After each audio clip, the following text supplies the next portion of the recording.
ఓం సాయిరామ్ బిడ్డ.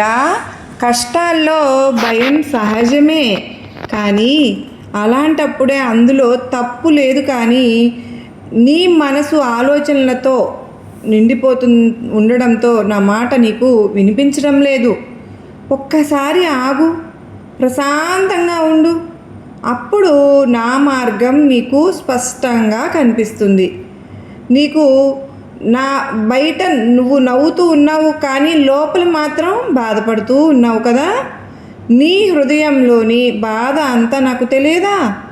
ఒక పని చేసేటప్పుడు ఈ గురువారం ఈ రోజున సాయి సచ్చరిత్ర చదవడం ప్రారంభించావు అంటే అది పుస్తకం అనుకుంటున్నావా? కాదు, నా దగ్గరకు వచ్చే మార్గం. నన్ను అమూల్యమైన నమ్మకంగా నీ హృదయంలో ఉంచుకో. ఓపికగా జీవించు. నీవు ఉండవలసిన చోటికి నేనే నిన్ను తీసుకుని వెళ్తాను. నీ భారమే కాదు, నీ పాపాన్ని కూడా నేను భరించడానికి సిద్ధంగా ఉన్నాను. నీకెప్పుడు కూడా నీ సాయి ఆశీస్సులు తోడుగా ఉన్నంత వరకు నీకు ఎటువంటి దిగులు నీకు ఉండవలసిన అవసరం లేదు. నీ జీవితం నువ్వు మారాలని నిజంగా కోరుకుంటున్నావు కదా. అయితే ముందుగా నువ్వే మారాలి. నీ అలవాట్లు, నీ ఆలోచనలు ఒక్కసారి ప్రశాంతంగా కూర్చుని ఆలోచించు. పొరపాట్లు కనిపిస్తే కనుక ధైర్యంగా వాటిని మార్చుకోవాలి. నీ మార్గం సరిగా ఉన్నప్పుడు నీ జీవితం కూడా తప్పకుండా మారుతుంది.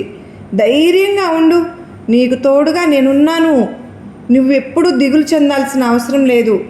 మనవాళ్లే నిన్ను చులకన చేసి మాట్లాడారు అని బాధపడుతున్నావు కదా. నన్ను స్మరించు. నా బాబా అని ఒక్కసారి పిలువు. నా కృపతో నిన్ను గౌరవంగా నిలబెడతాను. నీకెప్పుడు నా సన్నిధిని రుచి చూపిస్తూనే ఉన్నాను.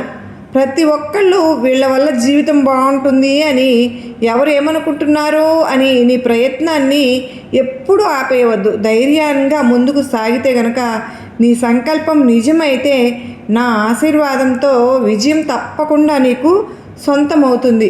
నువ్వెప్పుడూ కూడా అనుకుంటూ ఉంటావు, నా బాబా నాకు ఏమీ సహాయం చేయడం లేదు అని చెప్పి.